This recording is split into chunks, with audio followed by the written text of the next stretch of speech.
Hi everybody, my name is Kyle Benak. You might know me as B3Neck on Twitter, and I'm super stoked to be presenting my Android application exploitation talk here at DEF CON Red Team Village. Try saying that 3 times fast. I also want to thank Joseph and Omar for inviting me. I am a full-time security researcher, and in my spare time, I really enjoy testing Android applications. This talk isn't targeting any specific skill level, and I hope all skill levels find the information in this talk useful. Also, I'll be focusing on the application level vulnerabilities in the Android ecosystem. So let's get the party started. Right off the bat, I just wanted to show all the exciting things we have in store today. Here's my Xmind map for Android attack vectors. We're going to be covering a little bit of each of these main subjects. Everything from exported components, web views, deep links, third-party SDKs, third-party plugins, APIs, insecure cryptography, and insecure data and file storage. I'll be focusing more on deep links just because I feel like this is an area that isn't researched as much, and the possibilities for deep links are honestly endless because they can be chained with all kinds of other different vulnerabilities. Um, there's they behave the same way as exported activities in a way where they take users directly to an activity, and they're honestly just a ton of fun, and I'm excited to share my research with you. Also, this Xmind map will be available after the talk. Alright. Everybody has a methodology, so I wanted to go over my Android methodology a little bit before we get to the fun stuff. First is the reconnaissance phase. During this phase, I'm going to try to detect which framework is in use, whether it's native, Flutter, or React Native. If there's any exported activities, if there's any custom deep link schemas or regular deep link schemas, if there's any third-party plugin integrations or SDK integrations, as well as API keys. So this is pretty easily done with the Android manifest.xml because the Android manifest.xml is basically a blueprint for the entire application. And I'll show you what key phrases that I look for, or key entries in Android manifest.xml as far as figuring out what framework is in use. Next is preparation phase. So using Objection, you can bypass most native and React Native applications SSL. Unfortunately, it doesn't work for Flutter because Flutter uses a different SSL library called Boring SSL. I will also show you what I use for split APKs because every once in a while you'll run into a split APK. Next is attack vectors. This is what I'm going to spend most of my time on. I have an example of Webview XSS for native and Flutter, as well as some deep link examples. There's all kinds of awesome deep link shenanigans to be had and combinations with other vulnerabilities. Next is Unicode Collisions. I haven't found any write-ups yet that show that Android apps are vulnerable to Unicode collisions, but they definitely are because Java methods and Kotlin methods both have Unicode mapping collisions. And I will show examples of that. Lastly, validation bypass via Flutter route. And that's just an interesting implementation error that can lead to random results. Now let's talk about the ecosystems. It's important to understand the ecosystem of the different frameworks just to kind of figure out where you're going to go next as far as exploiting the application or trying to find other bugs that are worth a bounty. Native apps, the code base will be mostly Java or Kotlin with shared object files if the NDK is in use. They're easier to decompile because there's like a ton of tools out there that decompiles the code into readable format. It's easier to read and statically analyze after it's decompiled. and it imports Android X libraries. Those are Android X libraries are the newer libraries for native applications currently. Flutter uses Dart. It's created with cross-platform compatibility in mind. So when you install Flutter, you're installing this huge tool set where you code it once and you can deploy it basically to any platform. Production binaries are not easy to reverse engineer because it's compiled to a .so file. The debug APKs create a bin file, which is easy to find the source code. It's as easy as a grep command, and then you get the Dart source back. The APKs tend to be bulkier unless you optimize the deployment to specific architectures. For React Native, these applications are mostly written in JavaScript, then rendered with native activities. And a lot of the plugins are under the com directory. Moving on to detecting native Flutter and React applications.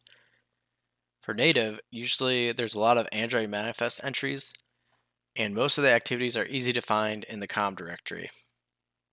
I do this a lot with JADX, where I'll find a path in the manifest and just trace it to the decompiled source code. For Flutter, Flutter has flutter.embedding entry in the Android manifest. There's also a folder called io.flutter in Flutter applications. There will be shared object files in the lib directory. In the release, there's libflutter.so and libapp.so. If it's a debug Flutter application, you'll find in the Flutter assets directory kernel blob.bin, and this is the file where you can grep for the Dart source code, but it's not very likely you'll find one of these in production. For React Native, the entry com.facebook react in Android manifest.xml is a key indicator that React Native is in use, as well as a dev settings activity. In the assets folder, you'll find an index Android bundle file most of the time, and this is all the JavaScript code that hooks into the native activities. For the NDK and JNI, for the apps that use these, there's a shared object created in the lib directory. You will find JNI calls in those shared object files, and then that will for sure tell you that the NDK is in use. And you can decompile these shared object files with Ghidra or Dare2 and stuff like that. Using Objection for SSL Pinning Bypasses. So I use this script to automate the process of pulling the APK off of my device to my computer, renaming it, and opening JADX on the fly for a quick static source code analysis. And then after I have the APK, in that same directory, I'll use Objection to patch the APK. And what Objection does is it creates another APK with a agent loaded, and it tries to inject that agent into a launcher activity. So when you launch that patched APK, it'll pause execution, and when you use Objection Connect, you'll connect to that gadget, and you can from there you can bypass the SSL pinning. If it's a APK with if it's a split APK, then you can use patch-apk.py to patch the split APK and then save it as whatever name you want to. And that Python script actually runs on top of Objection. So if you have Objection installed, you're good to go. And this works on React Native and native apps. demo time. So what I have here is an app that I own, and I'm gonna show you how to do this for the most part on the app I own, just so I don't make anybody angry. So what I'll do is, so what I have is that script is alias to auto APK, and then all I have to do is put in the name of the app. And then from here, it'll do the rest of the work for me. Pulls it, puts it in the directory I'm in, and then all I have to do is use my other alias command to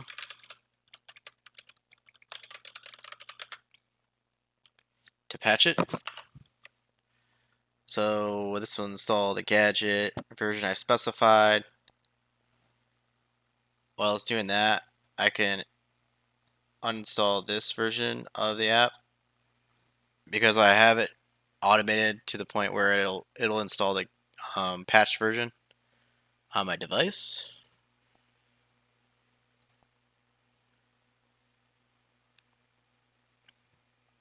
And you can customize this objection patch APK command however you like, because sometimes the process will work without skip resources and skip native libs, and sometimes there's entries in Android manifest that throw off the process and cause errors and stuff.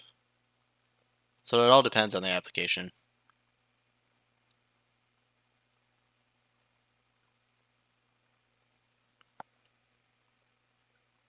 Looks like it's done loading the agent, the Frida gadget. It resigns the APK and puts it back in APK format and installs the APK on the device.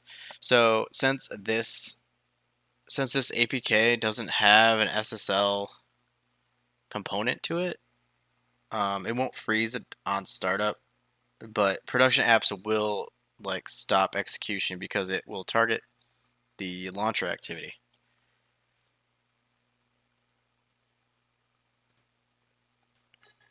Bypassing Flutter SSL pinning.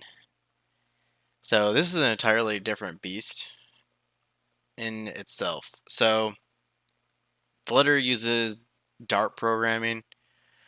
Well, I should say the Dart programming language, which has its own key store, and the SSL libraries are completely different. It uses boring SSL to handle all of the SSL related functions. There's two main ways to bypass SSL pinning locally, and that's to find the SSL verification function in libflutter.so and change the response to true with a Frida script.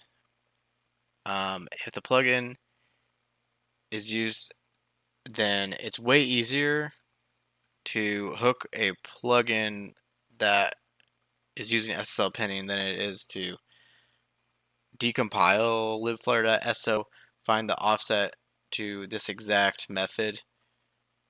Trust me, I was trying to find the offset for a specific architecture, and it wasn't super easy.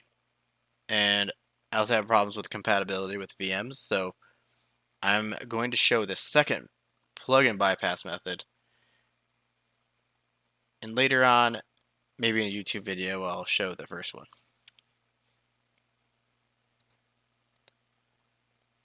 And I want to say thank you to Jeroen Beckers for creating the Frida script and finding the Java method being used for SSL pinning in this particular plugin. So running this command with the Frida script waits for the method to execute, and then once it executes, it changes the response in route to true. And I will show you exactly what I mean by that.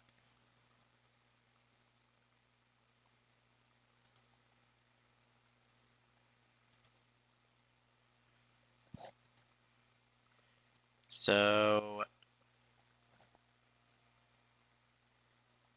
I have this exercise programmed into Android that has the SSL pinning plugin. And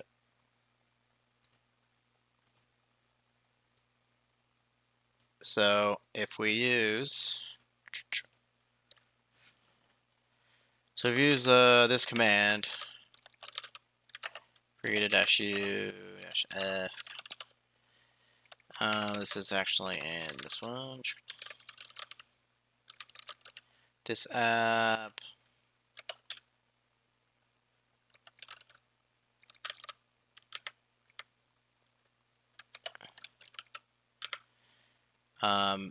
loading the script. This will restart the app, I believe, because it injects the thread. So once the app is restarted, you'll see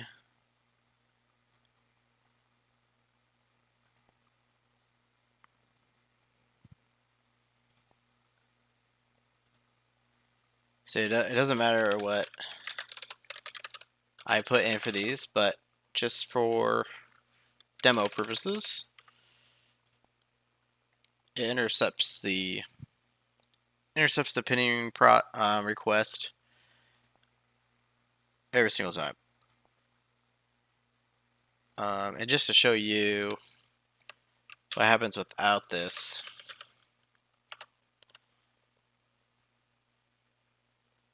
I'll exit out real quick.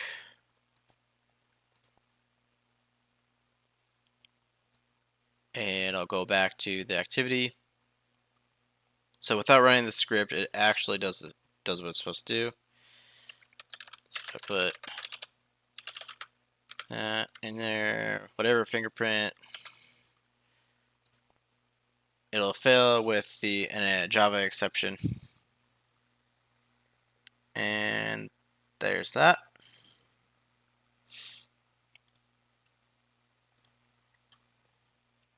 Technical details of the Frida script. So this is, from my understanding, the Frida API calls in use are Java use and Java perform. And Java use wraps a library and an object that can be used to modify calls to that library during runtime and return what is specified in the function. Java perform ensures the call is attached to the current running thread for the function disable pinning, and I believe that's why it restarts the application when you load the script. Third-party SDK and API exploitation. I can't emphasize enough the importance of reviewing third-party documentation to discover potential bugs. So demo apps make great POCs, and almost all third-party services have demo apps. There's been numerous times where I'll be looking into a third-party integration, and there's a demo app that shows how to quickly access the API, but it doesn't check if it's an official app, if it's the official production app that's accessing it. So it's basically just like a doorway into the production app. And it's even better if you can disclose sensitive data via some API call after you've SSL pinned the application. Mobile endpoints sometimes have separate APIs, like completely different ones that aren't designed the same exact way. And there could be different like server headers, there could be calls without CSRF tokens. There could be calls with just one authentication header for all the calls, and sometimes you can even find the token in the Android app and use it to potentially elevate privileges and disclose more data. So there could be like a default one that's just set to the user's account, but then you can find another token that you can use in like strings.xml or something like that. And lastly, I've found this in an engagement where an S3 bucket keys were in strings.xml, and I could upload and read the data in that bucket. I could see what files there were and like bug. So there's like stack traces, all kinds of different files in that S3 bucket, and all I needed to do was add the keys to and the bucket name to AWS CLI via the command line. Yeah, so there's all kinds of stuff that you can find as far as API, exploitation, and third-party SDK. And there are some third-party integrations that you can actually overwrite certain parameters and perform link poisoning, which leads to like spear texting. I like to call it, because I've literally been able to change the links in text messages to go wherever I wanted and not where but it was under that company's name.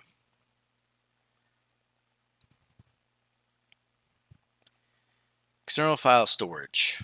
So external file storage is essentially public on that device, and any app can access external file storage. Also, it's important to note that when you delete an app and that app saves data to external file storage, it doesn't disappear off that phone. So a third-party app could scrape data from external file storage, literally these directories, and upload them to wherever they want, hypothetically. But I would like to note that external storage behavior changes in API 29 plus because they scope it per user and per app. And shared storage has to be specified in order for files and data to be truly public. So it's a lot more stricter in the newer APIs. And these environment.get external storage calls can be put into can easily be automated into like a recon script.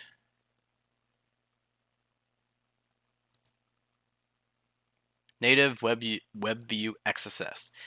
So Webview XSS can be chained with deep links. So this can turn like a quote unquote self XSS into a reflected XSS. The identifiers for vulnerable web views are similar between native and Flutter apps.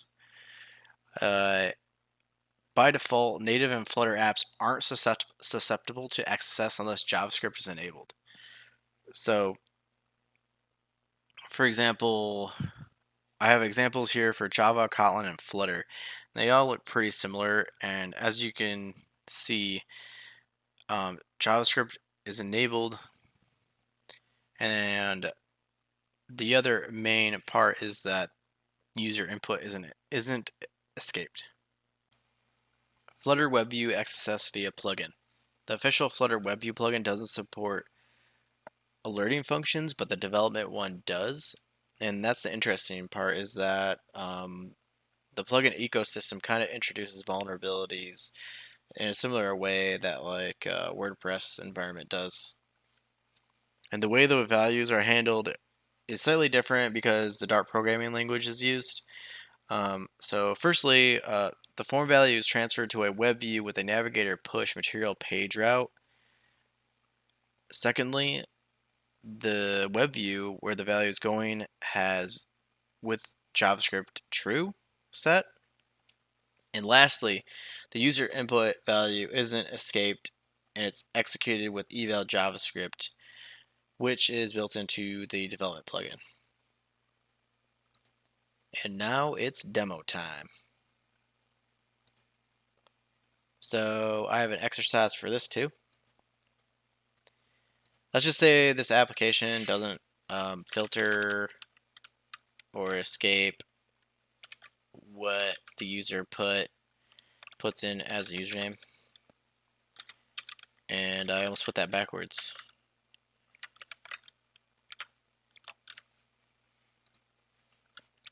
So you can put whatever we want for the password. After the page loads, let's go to the profile, and bada bing, bada boom. We have stored XSS.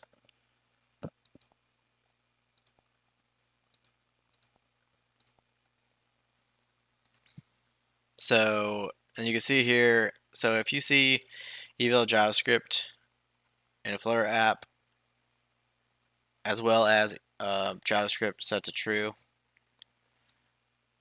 it's definitely vulnerable if the development plugin is in use. Native deep links.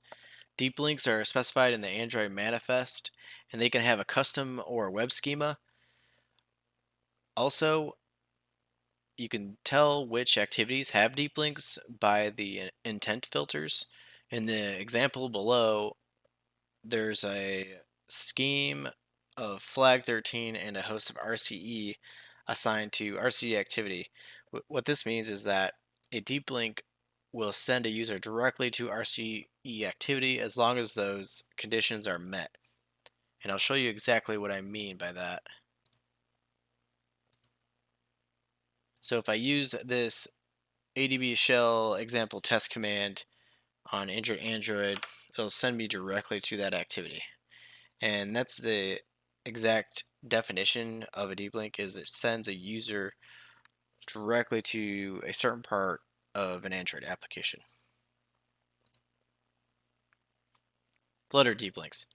So Flutter deep links are implemented via the plugin Unilinks, and they are handled pretty much the same way as native applications, where the plugin intercepts the deep link and then routes the user to wherever the deep link router for that application wants, or is however it's implemented, it'll send the user to that specific area. The Android manifest also has specific parts of that application that's assigned to the deep link, and the main thing is that they just look a lot different. The implementations just look a lot different because of the Dart programming language and the async calls. Native deep link to reflected XSS. This is where the fun starts.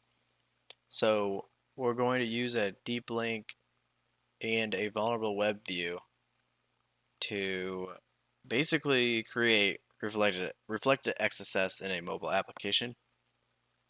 So there's a couple things, that preconditions that we need to have. It's a custom schema, so that way we know it's going to the mobile app. And the web view needs to have JavaScript enabled, and the example below shows that JavaScript is enabled for the web view, and as long as the intent doesn't equal null, it's going to load the data from the query parameter totally secure and load it into that web view. And it's demo time.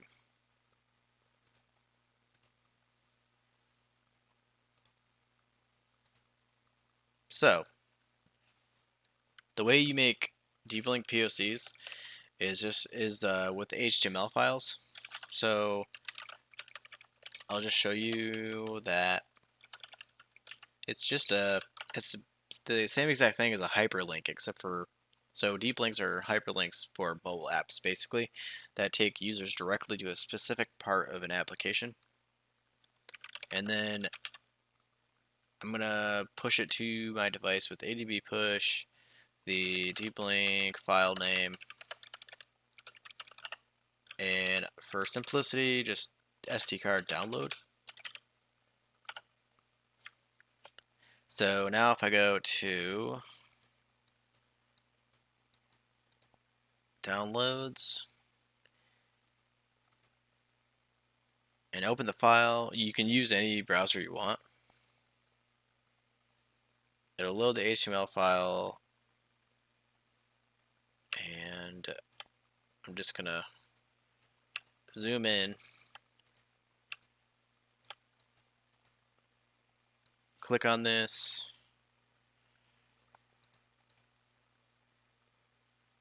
it'll load in the web view, and it'll execute the JavaScript.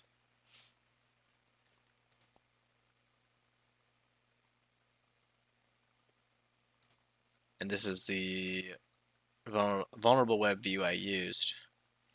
This will also be a part of one of my other examples. Native deep link to LFI. Depending on how the deep link is implemented, it's definitely possible to include files on the device that aren't meant to be included. I have actually found a deep link LFI and was awarded for it, so that inspired me to create a scenario where this is actually possible. It's more likely that production apps will use a file provider or a PDF reader to do this, but still, for POC purposes, this is pretty fun. As you can see from the code example below, the intent is sending a parameter called totally secure LFI, which is what we want to intercept and what we want to take advantage of to read files from the assets directory. So it's going to read whatever file we put as that parameter, totally secure LFI, and log it to the text view. It's demo time.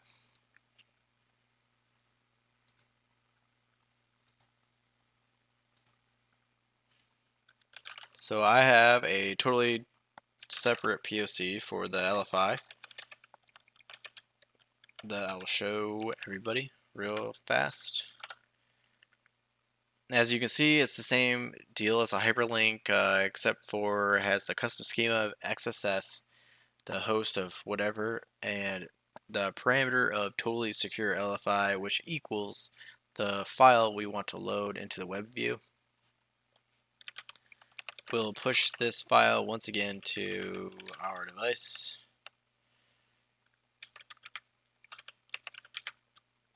And to SD card download. Now we'll open the deep link.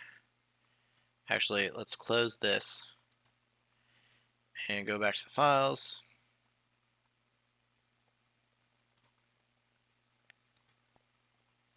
Open it in the browser.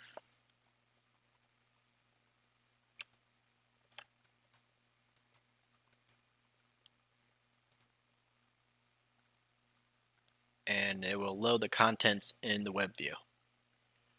More fun with deep links.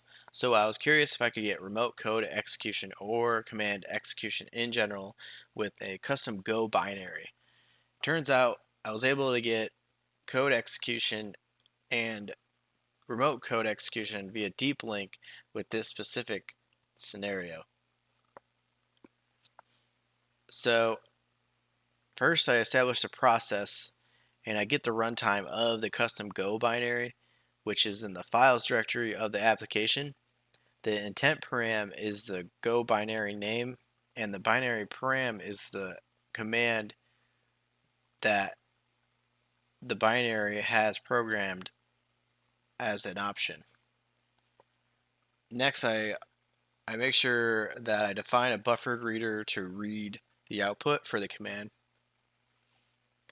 and also a string builder so I can put the command output into the string builder, and then the buffer reader for each line will use the string builder to append the output to it until the process finishes with process wait for. And then once the process finishes, the string builder, also the log variable, will draw or print all the strings to the text view, which is defined as TV. First, I implemented this in Java, and then I figured out how to do it in Kotlin, and the entire process was a lot of fun, and I'm really excited to share it. Without further ado, it's demo time.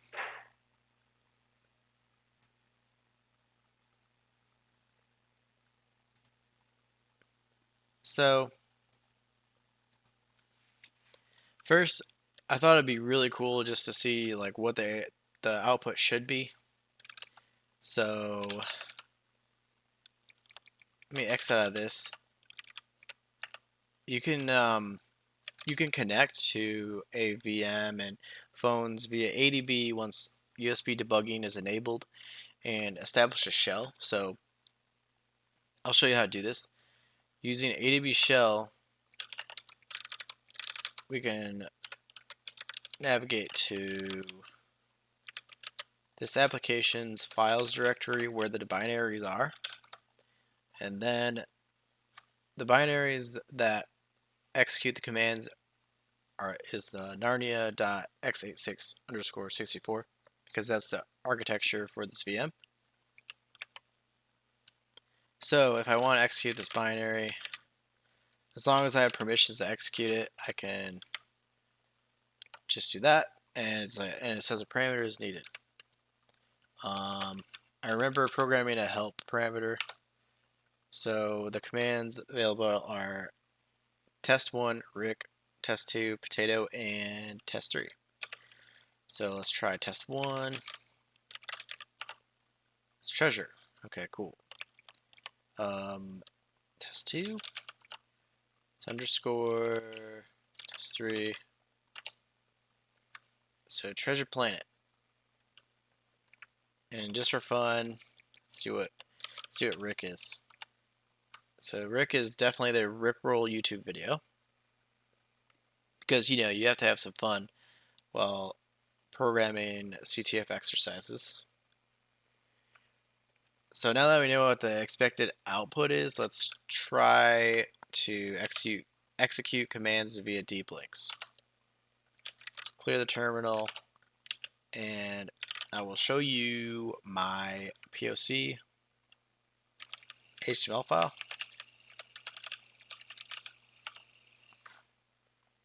So as you can see, this particular activity has the schema flag 13, a host of RCE, the parameters binary, and param test1. Well, the parameter called param is actually the binary command. And so how to be able to make a deep link POC, I will show you exactly where to look in the application itself. So if I open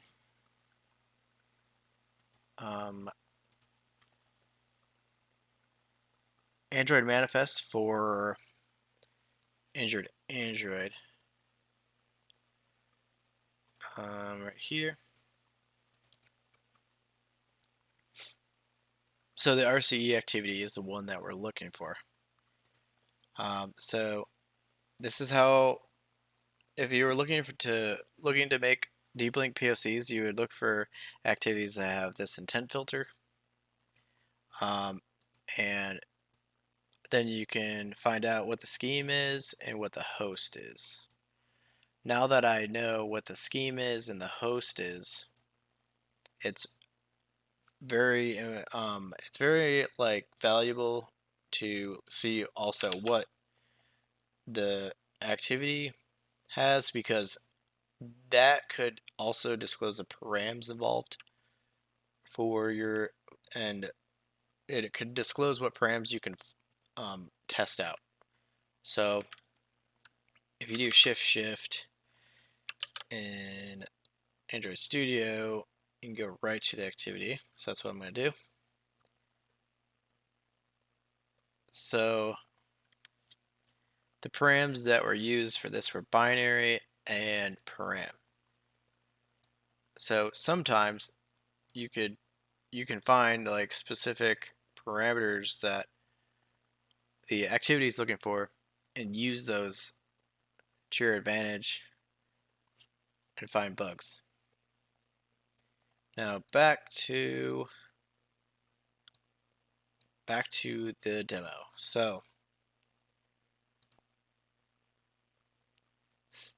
we just have a normal blank RCE RCE activity here, you need to push this POC to the device itself,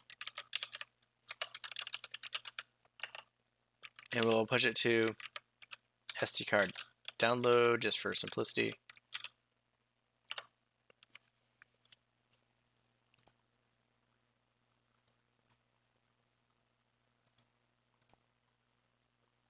Now what we want to find is, yep, there we go, the RCE POC.html. You can open it with whatever browser you want.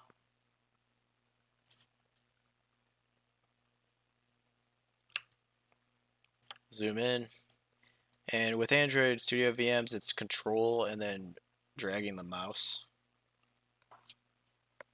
So let's try the test1 command variable.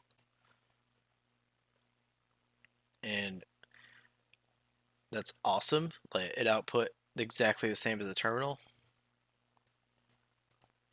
Test2 underscore test3 planet.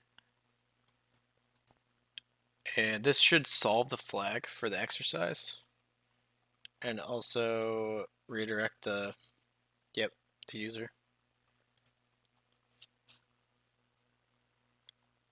So yeah, needless to say, looking for intent params in the source code can disclose ways you can navigate to other parts of the application, or ways you can find bugs and sensitive data. So as an example, when the application is getting parameters, that's prime for you should append those to your deep link POCs. Just like this.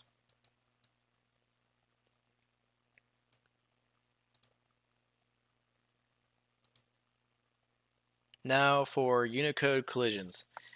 This is kind of uncharted territory as far as like Android applications go.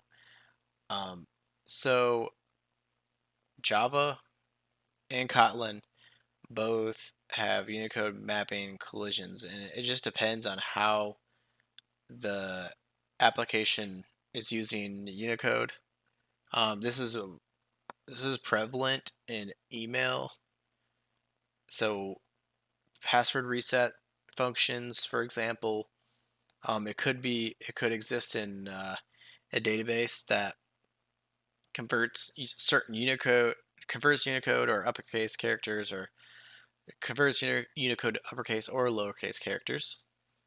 This script right here just shows a simple way that I was able to confirm that the Unicode collisions did exist in Java.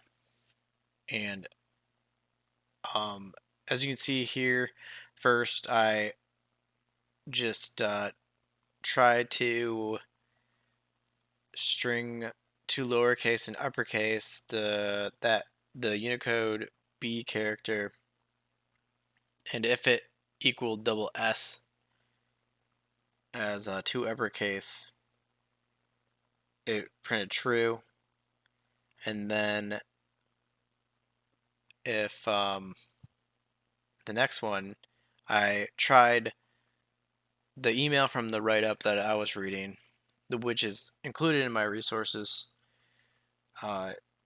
to uppercase equaled what the POC was in that write-up equals true, which it did. So needless to say, Unicode collisions do exist in Android applications that use Java or Kotlin. It just depends on the implementation. I also included a Unicode collision example in Kotlin just because I don't think there's very many examples out there currently. And this is actually one of the examples in injured Android as well. So this code is taking the post string value and converting it to all uppercase characters. Databases sometimes two uppercase or two lowercase values to keep data consistent. So this is a very realistic test case that is worth testing, or I guess worth putting in your workflow for every application. And it's important to note that Unicode collisions can affect mobile to web interactions, especially if the mobile app is connected to a database that I haven't tried it out. I haven't tried out a Unicode collision yet with Firebase, but with definitely with certain types of databases, Unicode collisions could affect them. And there was one instance where I saved my username as a Unicode character, and I wasn't able to even run the Android app after that.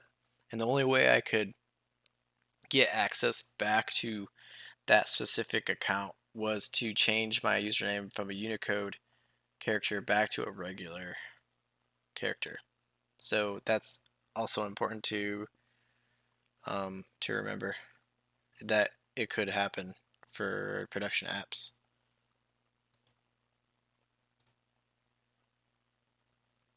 Authentication bypasses via insecure Flutter material page route. So navigator.push material page routes behave similarly to deep links, except if not implemented correctly, could bypass application logic and validations. The example below is an example of a correct implementation. You want to put these navigator.push routes after all of the form inputs. If you don't, I will show you what exactly happens, and it's kind of surprising.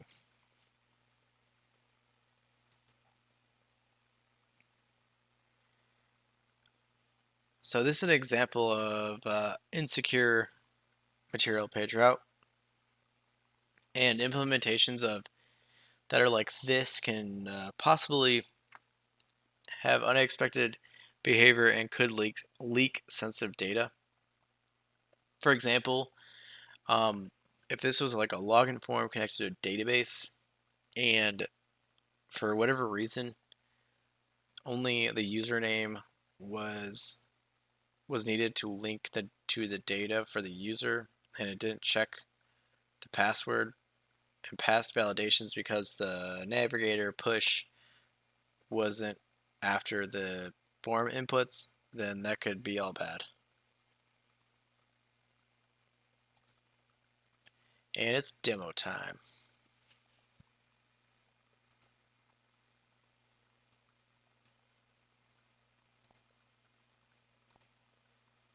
So I have an example in here of an insecure navigator page route, which could potentially be an auth bypass. So you'll notice if I push sign up, it says please enter your password and your username. If I just put password, it says please enter your username. If I just put a username, it automatically brings me to the next page and doesn't really bother checking to make sure that my password was correct. So it's just another weird scenario, or I guess I should say odd scenario, where an implementation of a material page route located in the wrong spot could bypass validation. And this was all because of the material page route being after the username value that was entered. So I'll show you what exactly I mean.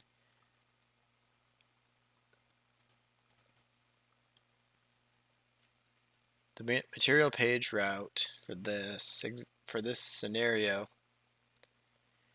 is only validating that the username is not empty. And if it's not empty, then the page route, these navigator push, basically they're just like, all right, cool. Everything before this being executed is good, so I'm going to send you to the next page, which is the home page. And the validation ends down here. So ideally the navigator page route should be after all of the form key or all the validation takes place.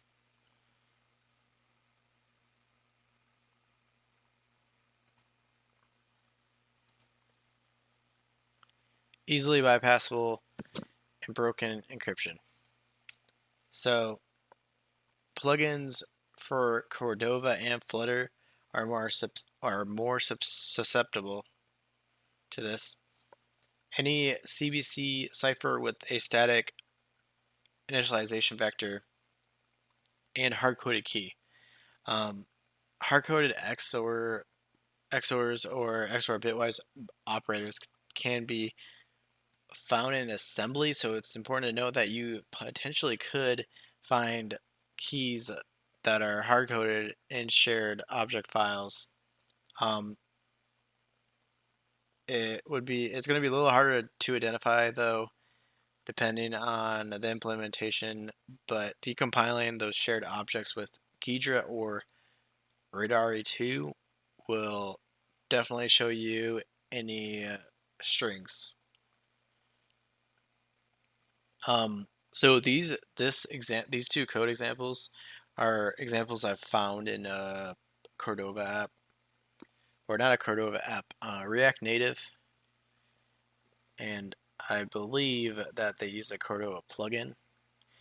And so, in my opinion, there was really no point to use a plugin that encrypts data and decrypts it at runtime if you have a hard-coded encryption key, because once you find the hard-coded encryption key, it's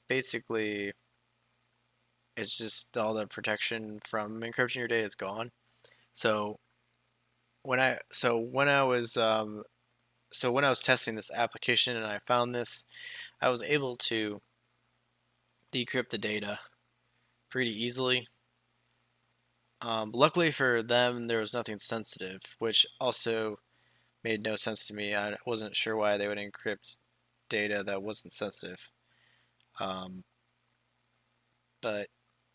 yeah, if you find a plugin that uses a hard-coded key, it doesn't change it upon every use, and a hard-coded initialization vector, there's like really no point, because somebody can decompile the app and then use that key to decrypt all the data. And I'll show you the script I used to do that on the next slide.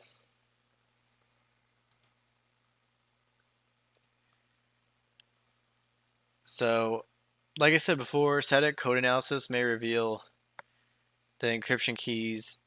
Then you can leverage them to decrypt potentially sensitive data with a Python script, just to make it easier, because it's easier than making a proof of concept app. Because in this situation, yeah, for encryption, making proof of concept apps would take a lot longer. Because you really just need to decrypt the data that's encrypted. You can also use a language of your choice to decrypt this, but this example is in Python, and it was pretty easy to write up. Reversing an XOR example. There's only two steps in the process of reversing XOR encryption. 1, the XOR key. 2, applying the XOR key again to get the original data. So once you find an XOR key, or if you think you have an XOR key, just take the encrypted data and try applying the script to it, and you'll know pretty quickly if it was XOR encryption being used. It's also good to note that to keep a lookout for the byte, like any byte arrays, could be because byte arrays can be converted back to plain text pretty easily as well. And I have an example of that in this script, because in one of the exercises for injured Android, there's a byte array that is supposed to be a clue to how to solve the actual flag. So I'll show you what I mean by that. So this is kind of a bonus demo time. But in this scenario, there's a byte array. Which can easily be converted back to plain text. I'll show you how to do that right now. So if we run the Python script that's in the slides, it gives back the encrypted string, the decrypted, or the byte array, which is here.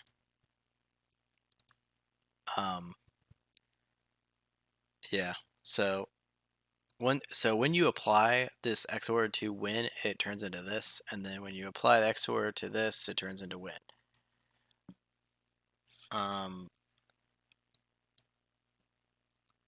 Yeah, and then I'll go over some further technical details of how I implemented this activity.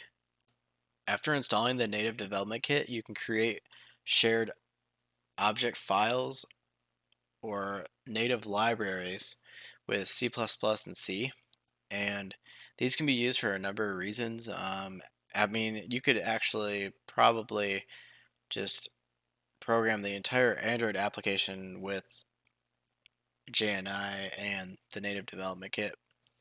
It all depends on what your language of preference is. Anywho, every JNI call for the shared object file will look something like that. It'll have these attributes declared. One interesting fact is that there's still a bug with this specific function, new string UTF, where if it returns a Unicode character above a certain number, it will crash the entire app. Now I'll show you how the shared object file is initialized and used. So in the assembly activity, which is programmed in Kotlin, this is where I have a companion object that initializes the native library by using system load library. Then in order to use the function, I had to declare this function as external, and it has the same name as what's in the native lib. And this is important to note because while you're looking through assembly, you can track down the actual call faster if you know the method or the function being used. Now that we're looking through this, you can see that XOR string is the result of this method. And then that's one way we know that that method was intended just to return a specific value or specific data. And then XOR string is being converted to UTF-8. The bytes are being stored to a byte array, so we can print it to the text view with bytes dot content to string. And that's why you see the byte array on that specific exercise or CTF exercise. Thank you everyone for listening to my talk. I am super grateful to have been given the opportunity to present here at DEF CON Red Team Village. I highly recommend you check out the OWASP Mobile Security Testing Guide if you want to get into mobile security. And I will be sticking around for questions and answers in the Discord channel. Also, feel free to message me on Discord or Twitter whenever, and I will try to answer any questions you may have. Thanks again. Until next time.